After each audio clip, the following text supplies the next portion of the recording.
Hello, cherished viewers. Welcome back to Sandy Home Recipe. Imakwa about Sandy Home Recipe. Send the can show a video. Remember to subscribe. Now I share.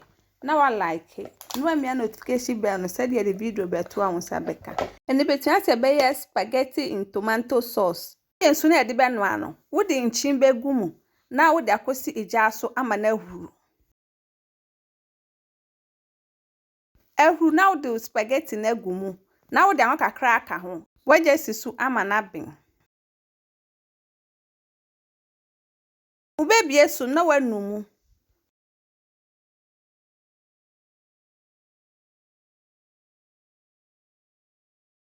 Abe na watwe na wasone insuo no.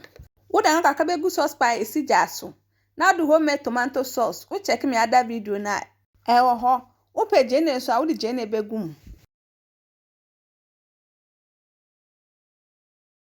Watch ka kana de pepper aka ho.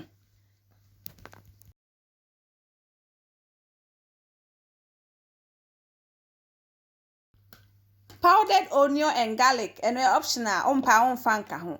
No waka ni nyina afra. Emuchi wi na wo de wo pasta na spaghetti no a wo no aye no. Wo de agun no waka ni nyina afra. Yep ma cho se ni de kan hwe video.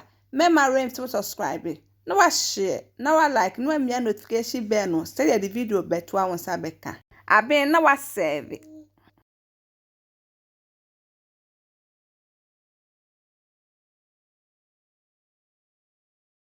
Please, if you are new to our channel, don't forget to subscribe.